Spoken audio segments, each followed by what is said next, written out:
같이 말씀의 은혜를 나누기를 원하는 것은 예배는 주인이 바뀝니다 라고 하는 제목입니다. 한번 따라해 보세요. 예배는 주인이 바뀝니다. 조금 어렵나요? 뭐 어렵지는 않죠.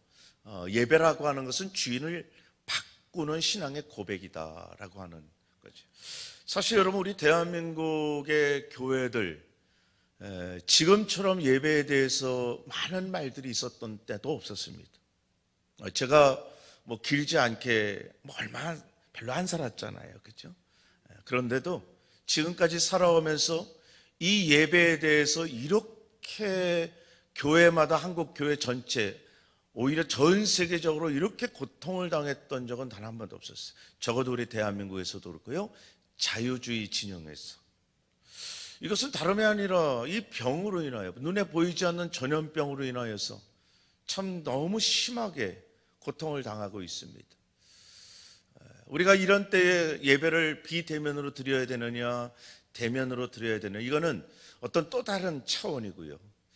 우리가 예배에 대해서 분명한 기준과 인식을 가지고 있지 못하면 우리는 교회에 나와서 그냥 앉았다가 가기 쉽고, 오늘 이 금요일 저녁에도 그저 그냥 분위기에 휩쓸려서 그냥 하나님 앞에 기도하다가 그저 마음 없이 돌아갈 수가 있기 때문에 오늘 이 말씀을 통해서 우리들이 이 예배에 대한 다시 한번 정확한 의미, 이것을 좀 같이 나누기를 원합니다. 여러분, 예배라고 하는 것은 어떤 의미냐, 어떻게 정의할 수 있는? 예배는 하나님과의 만남이다. 그래서 여러분, 예배라고 하는 것은 보통 사건이 아니죠. 세상에 믿지 않는 사람들이 생각하는 교회 가서 모여서 뭐 찬송 부르고 전혀 그런 저급한, 그러니까 세상 사람들이 교회에 대해서, 예배에 대해서 논할 존재 가치도 안 되는 거예요. 사실 우리 성도들은 하나님과의 만나는 시간을 예배라고 정의를 하고 우리가 그렇게 믿는 거예요. 그래서 교회에 와서 예배를 드리는 이 예배만이 예배가 아니라, 예배 끝나고 우리의 가정으로, 직장으로 돌아가서 그곳에서 하나님과 함께 지내는 생활의 예배까지도 전 영역에서 예배라고 우리가 얘기를 한단 말이죠. 예배가 하나님과의 만남이라고 한다면 그것은 아담과 하와가 에덴 동산에서부터 시작된 예배라고. 하나님이 아담과 하와를 창조하시고 하나님과 아담과 하와는 24시간 함께 거했단 말이에요. 그들은 하나님과 예배라고 하는 소통을 통해서 그렇게 하나님을 영원롭게 했어요. 예배는 여러분, 우상에게 드리는 게 아니에요. 예배의 대상은 절대로 사람이 돼서는 안 됩니다. 예배의 대상은 귀신이 절대로 되어서는 안 돼요. 오직 하나님께만 올려드리는 것입니다. 그래서 엄밀히 말하면, 엄밀히도 말할 것도 없어요. 예배는 오직 우리 기독교 교회에서만 온전하게 드려지는 거예요. 다른 세상의 다른 모든 종교들은 그건 예배가 아니에요. 자기들끼리에 모여서 쿵짝쿵짝 하는 거지. 여러분, 우리가 왜 하나님께 예배를 드려야 되느냐? 이것은 하나님이 우리 사람을 창조하신 목적에서 정확히 나오죠. 이사야 43장 2절 말씀, 21절 말씀에 보면, 이 백성은 내가 나를 위하여 지었나니 나를 찬송하게 하려 함이라. 너무나도 정확하게 말씀을. 이 백성은 나를 찬송하게 하기 위해서 내가 만든 거예요. 하나님이 만들었다고 말씀하세요. 다시 말하면 하나님을 영화롭게 찬양하고 예배하게 하기 위해서 하나님은 인간을 창조하시는 거예요. 사실 어떤 면에서는 지극히 이기적인 거죠. 이해하시죠? 우리 하나님은 절대적인 하나님의 이기에 의해서 우리들을 창조하시고, 여기에 대해서 우리가 토를 달 필요가 없어요. 왜 우리에게는 자유 안에서 하나님의 백성은 마음껏 찬양하고 예배할 수 있도록 만들어졌단 말이에요. 에덴 동산에서 아담과 하와는 하나님과 얼마나 행복해. 나 잡아봐라, 하나님이 어디 있게, 이러면서 얼마나 재미있겠어요. 그러다 어느 날 아담과 하와가 하나님과 항상 예배를 드리는 가운데서 하나님께 죄를 범했죠. 그렇게도 먹지 말라고 했던 선악과를 따먹어요. 그게 죄. 그 죄 하나로 인해서 이제 하나님과 인간과의 관계는 깨져버려요. 돌이킬 수 없는 원수 관계가 됩니다. 그래서 하나님 말씀하시죠. 의인은 없나니 한 사람도 없어요. 이게 우리 인간의 정체예요. 하나님을 만나고 싶습니까? 그리고 내가 하나님의 자녀가 되고 싶습니까? 여기서부터 출발해야 돼요. 나는 뭐다? 죄인이다. 내가 죄인이라는 것을 깨닫지 못하고 내가 죄인이라는 것을 고백하지 못하면 절대로 하나님을 만날 수가 없어요. 하나님은 의인을 부르러 오신 게 아니라고 말씀하셨어요. 죄인을 부르러 오신 거예요. 그래서 내가 죄인일 때 하나님의 부르심에 응답할 수가 있어요. 오늘날 그러나 많은 사람들은 자기의 의의를 드러내면서 자기의 선한 행위를 드러내면서 하나님과 만남을 자꾸 스스로 통제하죠. 하나님이 가까이 오시는 것을 거부해요. 우리 인간은 하나님으로부터 완전히 깨진, 소망이 없는, 그야말로 하나님이 이를 갈면서 원수라고 여길 그런 존재가 되고 만 거죠. 그런데 참 우리 하나님은 역시 하나님이에요. 우리 인간이 하나님께 대하여 대항하고 죄를 범해서 죄인이 됐는데, 그래서 이제는 하나님과 원수 관계가 됐는데, 그런 가운데서도 우리 인간을 사랑하시는 거예요.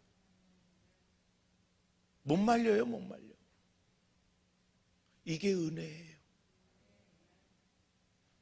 우리는 하나님을 향해 이를 갈면서 원수의 관계를 맺었는데, 그래서 하나님과의 관계를 깨트려 버렸는데, 우리 하나님께서는 우리와 원수 관계가 된 상태에서도 우리를 사랑하시기를 멈추지 않으시네.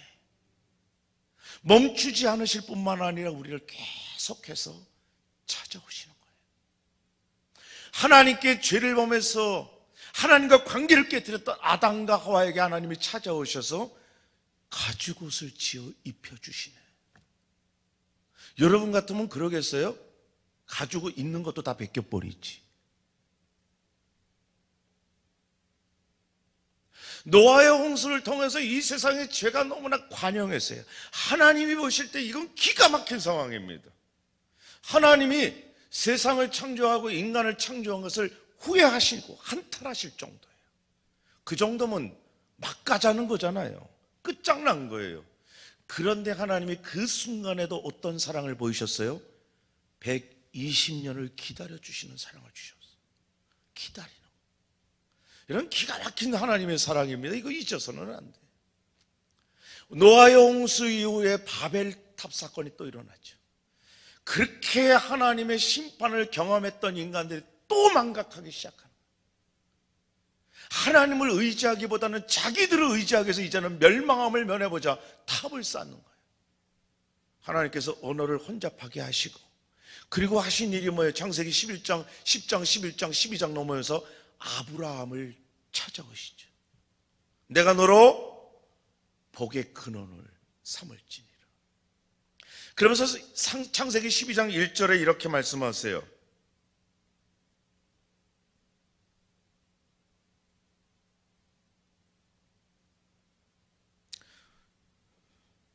적었는데 어디다 적었는지 기억이 안 나네. 이게 인간의 한계예요. 하나님께서 아브라함과 약속을 하면서 내가 너를 갈대우로 해서 불러냈으니까 내가 너에게 약속한 땅으로 가라. 이게 우리 하나님께서 아브라함을 찾아오시고 아브라함과 맺으시는 언약이란 말이에요. 참 우리 하나님께서 그렇게 사랑하신다는 거, 우리가 요한복음 3장 16절에서 우리가 잘 알잖아요. 하나님이 세상을 이처럼 사랑하사 독생자를 주셨으니 이는 저를 믿는 자마다 멸망치 않고 영생을 얻게. 하나님이 이처럼 세상을 사랑하신 거예요. 그 사랑이 결국은 멸망치 않고 영생을 얻게 하려 하시는 예수 그리스도의 현현으로 나타나시고, 그 뒤에 17절에 하나님이 그 아들을 세상에 보내신 것은 세상을 심판하려 하심이 아니요 그로 말미암아 세상이 구원을 받게. 또 구원. 여러분, 하나님의 본심이 느껴집니까? 우리가 완전히 죄로 인하여서 소망이 없는 가운데서도 하나님은 여전히 사랑하시고 우리에게 여전히 구원의 길을 만들어 주시기 위해서 부단한 일을 하셨던 우리 하나님이요. 자, 오늘 이러한 모든 배경을 가지고 출애굽기 5장을 이제 좀 시작하는 거예요. 하나님께서 이스라엘 백성들에게 나타나셔서 그 바로의 폭정에서 430년 동안 시달렸던 이스라엘 백성들에게 내가 이제 너희들을 출애굽시키겠다라고 하는 분명한 목적과 이유를 1절에서 밝힙니다. 1절 끝으로 몰아보니까 그들이 광야에서 내 앞에 절기를 지킬 것이냐. 절기를 지키게 하기 위해서 출애굽시킨다는 거예요. 절기는 예배입니다. 하나님께 예배를 드리게 하기 위해서 이스라엘 백성들을 애굽 땅에서 끄집어내겠다는 거예요. 이게 하나님의 궁극적인 목적이에요. 이것을 바로가 환영했어요? 환영 안 했습니다. 이를 갈면서 끝까지 막으려고 발악을 했죠. 이해하시죠? 애국 군대를 끌고 세계 최강의 군대, 오늘날로 말하면 미국의 제7함대를 끌고 홍해바다에 막 나타났다 생각하시면 될 거예요. 웬만한 나라 몇 개를 합친 전력보다도 더 막강한 세계 최강의 군사력으로 이스라엘 백성들 430년 노예 생활만 했던 그 사람들을 죽이기 위해서 덤벼드는 거예요. 이거는 그림 자체가 불가능한 상태입니다. 맞지도 않아요. 왜 바로는 이렇게 이스라엘 백성들이 하나님께 절기, 예배를 드리겠다고 하는데도 이를 갈면서 방해하게 하고 또 절기를 못 지키게 했을까? 왜 하나님께서는 이스라엘 백성들에게 430년 노예의 자리에서 끄집어내면서 너희들 나에게 절기 예배를 드려라, 지켜라 라고 하셨을까? 왜 오늘날 우리가 하나님 앞에 비대면 대면 예배라고 하는 여러 가지 이슈가 있지만 그럼에도 불구하고 우리의 예배를 지켜야만 하느냐? 왜 북한의 지하의 성도들은 그 죽을 목숨까지도 걸면서 톡을 해서 예배를 드려야 하느냐? 적당히 안 드려도 되잖아요. 그 말이 왜 성경에서 어긋나느냐? 이유는 첫 번째로 예배는 주인이 바뀌는 것이다. 주인이 바뀌는 것이기 때문에 예배를 드려야 된다. 한번 따라 보세요. 예배는 주인이 바뀌는 것이다. 아멘. 여러분, 예배는 오직 하나님께만 드리는 것이라고 말씀드렸어요. 이 땅의 이 한반도의 최초의 복음, 우리 기독교, 미국의 북장로교회 알렌 선교사님이 1884년에 인천에 상륙하면서 복음이 시작됐어요. 물론 그 전에 천주교가 있었지만 그것은 천주교 쪽이에요. 우리 기독교의 복음이 1884년, 지금부터 136년 전이에요. 그 전까지 이 땅에 우리 조상들은 귀신을 예배했어요. 우상을 예배했습니다. 미신을 예배했습니다. 그랬던 우리 조상들에게 복음이 전해지면서 이제 주인이 바뀌기 시작하는 거예요. 왜? 예배가 드려지기 시작하니까. 여러분들이 예배를 온전히 하나님께 드립니까? 그렇다면 여러분들의 주인은 누구다? 하나님이다라는 거예요. 여러분 잘 생각해 보세요. 이스라엘 백성들은 결코 바로에게 우리를 해방시켜 달라고 한 적이 없어요. 430년 동안. 그리고 하나님께서는 이스라엘 백성들에게 다른 말 안 했습니다. 너희들 나에게 절기를 지켜라 그랬습니다. 이 말은 아주 비슷한 것 같지만 너무나 다른 거예요. 바로에게 가서 우리를 해방시켜 달라고 하는 그 말 자체는 바로가 주인이라고 하는 상징이에요. 그러나 이스라엘 백성들이 하나님께 절기를 드리고 예배를 드린다는 것은 주인이 누구다? 하나님이라는 거예요. 그래서 하나님께서 이스라엘 백성들에게 너희들 바로에게 가서 그게 아니라 너희들 나에게 절기를 지키고 예배를 드려라. 이스라엘 백성들이 왜 430년 동안 이 바로에게 가서 우리가 하나님께 절기를 지키고 예배를 드리게 해주세요라고 하지 않았단 말이죠. 성경에 적어도 안 나와요. 왜 그랬을까? 이유는 한 가지밖에 없습니다. 애굽이 좋으니까. 애굽이 좋은 거예요. 아무리 애굽에서 노예 생활을 하더라도 옆에 지질이 궁상 가난한 나라에 들어가서 사는 것보다는 훨씬 나아요. 그러니까 광야 40년 동안 모세에게 이스라엘 백성이 뭐라고 말합니까? 그래도 우리는 저 애굽에서 마늘도 먹고 뭐도 먹고, 계속 애굽을 그리워하는 거예요. 430년 죽으라고 노예 생활해도 웬만한 나라 가서 궁상으로 사는 것보다 더 좋다는 거예요.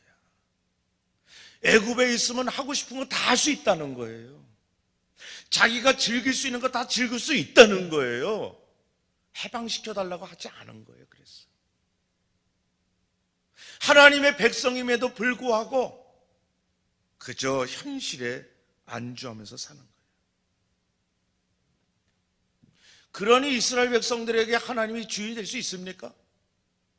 하나님을 찾지 않고 하나님이 없는데, 결국 여러분, 우리 사랑의 하나님께서는 그런 이스라엘 백성들을 가만 놔두지 않고 찾아오신 거죠. 또 찾아오셔서 너희들 나에게 절기를 지켜라. 여러분, 여러분들이 하나님이 찾아오지 않았다면 우리 중에서 누구도 하나님을 하나님이라고 깨달을 자도 없고 고백할 자도 없고, 여러분, 우리에게 하나님이 찾아오신 것이 은혜고 축복인 줄 믿습니다. 우리는 그 은혜를 간직해야 돼요. 내가 하나님을 찾은 게 아니라 하나님을 나를 찾아오셔서 내가 그때 비로소 하나님이 하나님인 것을 믿을 수 있었어요. 우리 하나님께서 이스라엘 백성들에게 찾아오시고 너희들 나에게 절기를 지켜라. 다시 말하면 이제는 애굽을 주인으로 섬기지 말고 나를 주인으로 섬겨라. 우리는 누구를 주인으로 섬기면서 살아야 되는지를 분명히 예배를 통해서 보여주고 살아야 돼요. 그래서 예배는 왔다가 앉았다가 그냥 가는 것이 아니란 말이에요. 예배는 적어도 하나님의 명령이었어요. 하나님의 백성들에게 주시는 은혜가 명령이에요.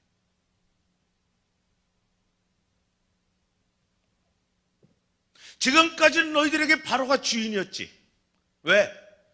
하고 싶은 거 다 해줄 수 있으니까. 그러나 이제부터는 너희들의 주인은 하나님이 되어야 한다.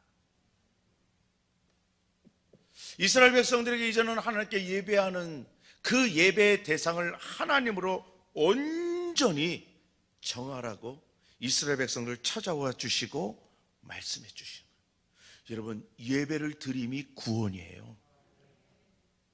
구원은 우리가 하나님 앞에 온전한 예배자인 것을 통해서 내 구원을 확인받는 거예요. 하나님께 온전히 예배를 드린다.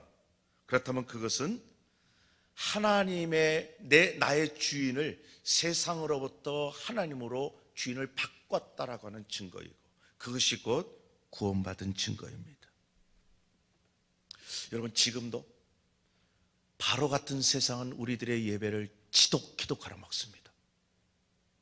여러분들이 하나님께 예배를 드리는 것을 수단 방법 가리지 않고 모든 핑계를 동원해서 드리지 않을 이유들을 갖다 대면서 드리지 않도록 할 거예요. 바로는 끝까지 이스라엘 백성을 놓아주지 않았어요. 뭘 보면 알아요? 10번째 아들이 죽는 재앙을 당하고도 또 말 타고 쫓아와. 그게 바로예요. 그게 우리의 예배를 가로막는 세상이라는 바로의 짓거리들이. 얼마나 많은 우리 성도들이 여기서 놀아나는지 몰라요. 여러분, 지금 우리는 어쩔 수 없는 비대면의 상황 속에서, 코로나 속에서 집에서 영상으로 예배를 드리고 있었습니다.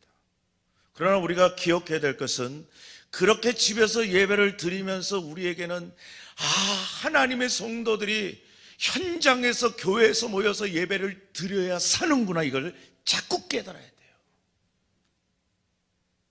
여러분들이 집에서 양말도 제대로 신지 않고 일어나서 눈곱도 제대로 안 띈 상태에서 하나님 살아계신 거룩한 예배 드릴 수 있어요? 쉽지 않아요. 안 돼요. 어쩔 수 없는 상황에서는 몇 번 할 수 있지만 우리의 소원은 계속해서 하나님 앞에 모여서, 그래서 모이기를 가로막는 그런 사람들 되지 말라는 거예요.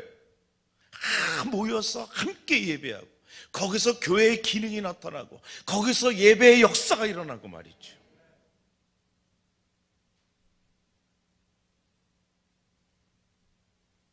여러분, 여러분들의 예배를 통해서 여러분의 섬김의 대상이 세상이 아니라 하나님인가, 내 주인은 하나님이다라는 고백이 예배를 통해 나타나지기를 주의 이름으로 축복합니다.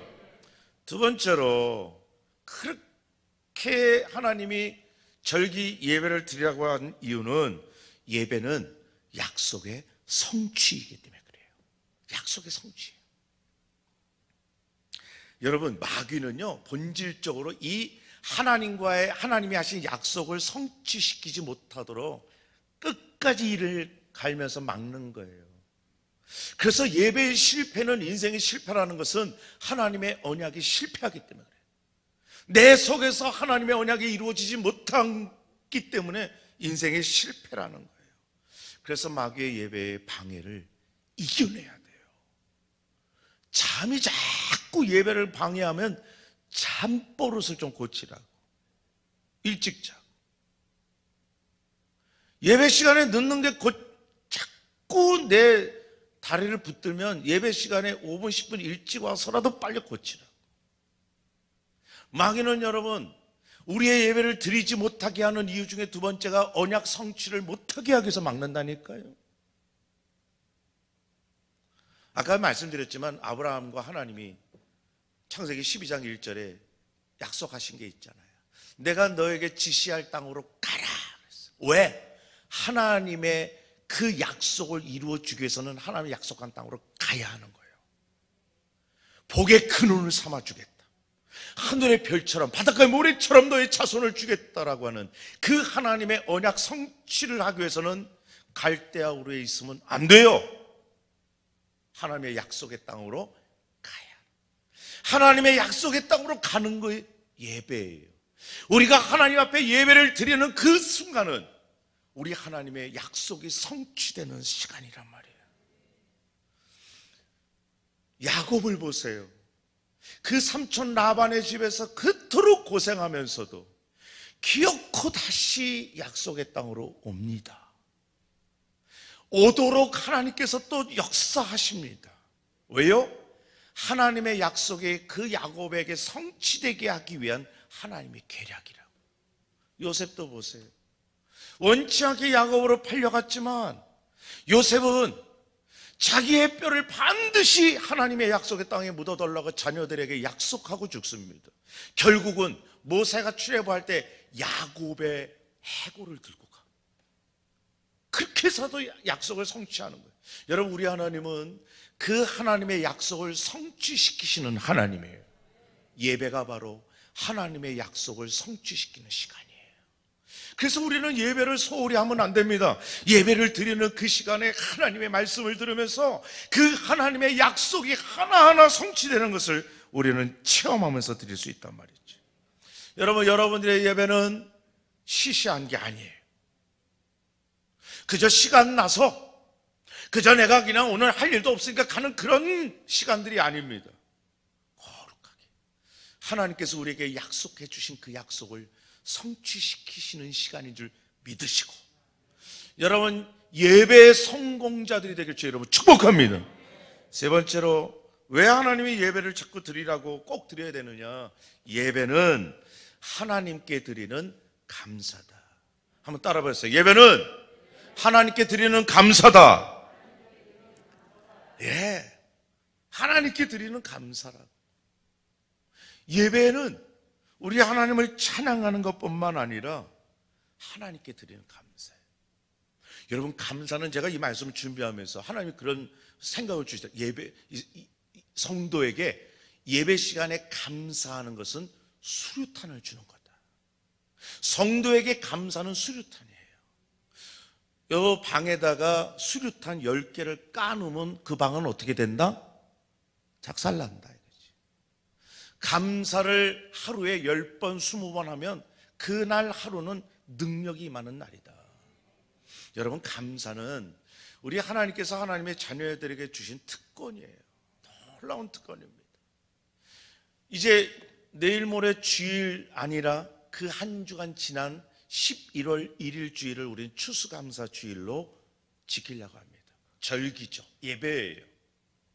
특별히 이번 추수감사 주일은 저는 하나님께 찬양의 제사, 감사의 제사를 드리려고 해요. 간혹가다 혹시 이런 얘기를 들으면서 목사님 올해 2020년 꽝이에요. 얼마나 고통스러운지 몰라요. 뭐 되는 게 있어야지. 코로나 때문에 이렇게 고통받는데 뭘 감사하고 뭘 찬양 축제합니까? 라고 한다면 집에 가서 회개기도 좀 하셔요. 그럴 때일수록 더 찬양하고 더 감사하고 더 찬양하고 더 감사하는 거예요. 저는 그래서 이번 11월 1일 추수감사주일에는 예배 시간에 성찬식도 있지만 찬양을 좀 가급적 많이 하려고 해요. 설교를 아주 짧게, 지금 내 생각은 그렇게 하겠지만 성령께서 어떻게 할지 모르지만 가급적 짧게 하고 찬양을 좀 그날 감사, 하나님 나는 감사할 게 없어요 라는 마음으로 찬양할지라도 감사해 보시라니까요. 예배는 하나님께 드리는 감사다. 우리가 하나님께 감사해야 될 이유를 한번 생각해 보세요. 얼마나 많습니까? 그냥 다른 것도 없어요. 지금 내가 숨 쉬고 호흡하는 것만으로도 감사할 수 있잖아요.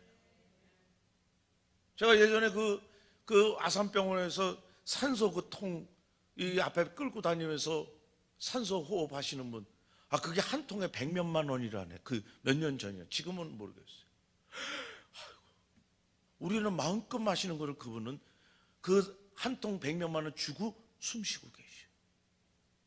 지금 여러분들 코 한번 만져보세요. 호수 있어요? 없죠?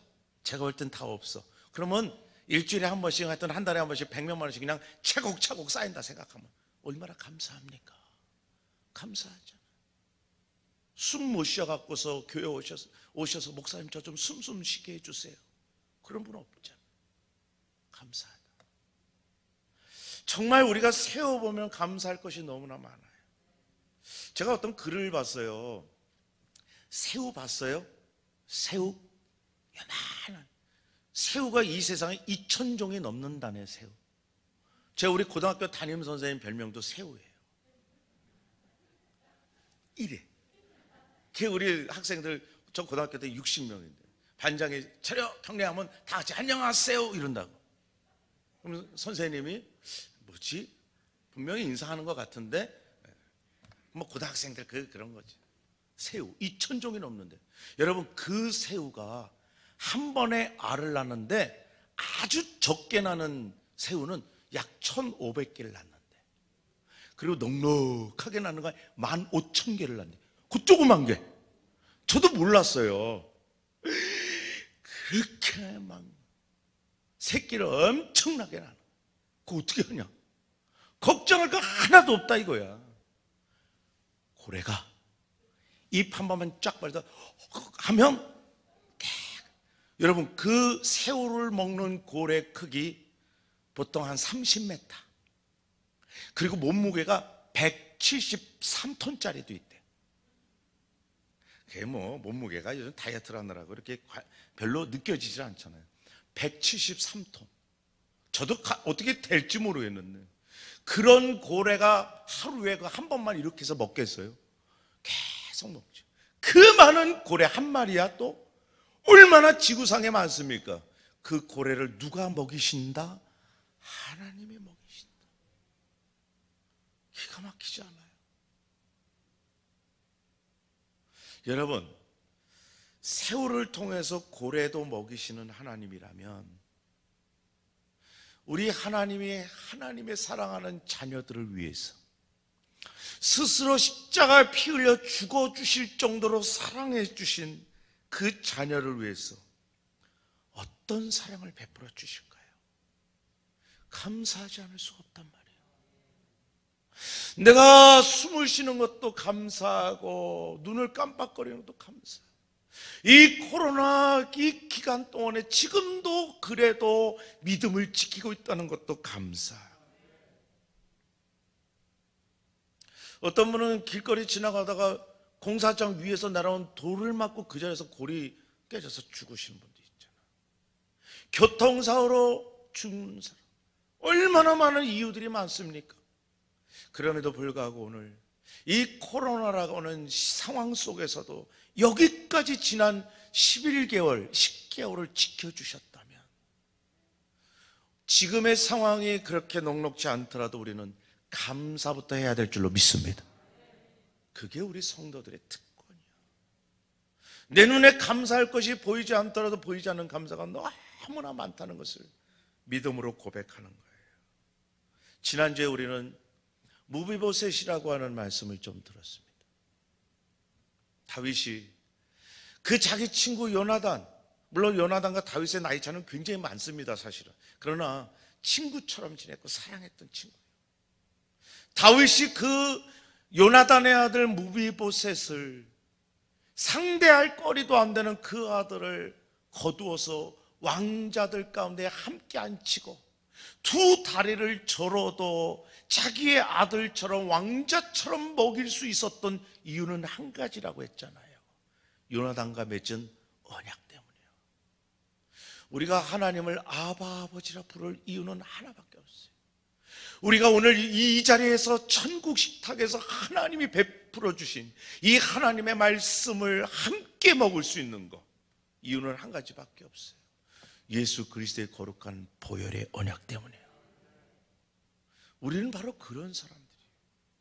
그렇다면 우리가 하나님 앞에 감사를 인색하게 하거나 감사 이런 상황에서 무슨 감사입니까? 그거 가짜야.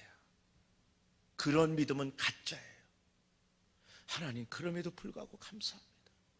내 상황은 조금 더 나아지지 않았지라도 앞으로 이루어 주실 믿고 감사합니다. 저는 찬양 가사 중에서 장미꽃 감사, 장미꽃 가시 감사. 얼마나 감사. 오늘 말씀을 좀 정리하죠. 하나님께서는 우리들에게 예배를 드림으로 우리의 주인은 누구다라는 것을 정확하게 인식하면서 예배 드리라고 우리에게 예배를 허락하십니다.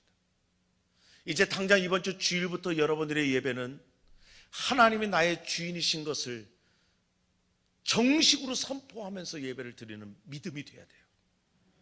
첫 찬양 나를 통하여 하면서 그 찬양부터 하나님, 나는 하나님이 나의 주인이십니다. 내가 하나님이 나의 주인의 것을 선포하면서 예배합니다 라고 나를 통해 찬양해 보세요. 그 찬양이 다르게 나올 거예요. 또 한 가지는 예배는 하나님이 나에게 약속하신 언약의 성취의 시간이라고 믿고 하나님 내가 예배를 소홀히 하지 않고 예배를 통해서 하나님이 나에게 주신 약속을 성취받는 시간 되게 하여 주시옵소서. 아울러서 여러분 예배는 하나님께 감사하는 거 기억하시고 남들보다 더 많은 감사하세요. 그 마음으로 뜨거운 열정을 가지고 하나님 감사합니다. 하루에 10번도 좋고 20번도 좋고 감사를 고백하세요. 그럴 때에 우리의 예배는 하나님이 받으실 만한 예배이고 우리의 인생은 하나님이 기뻐하시는 예배인 줄 믿고 나의 주인을 온전히 하나님께로 바꾸고 하나님께로 고정하는 모든 예배자 된 우리 창대의 식구 모두가 되길 주의 이름으로 축복합니다.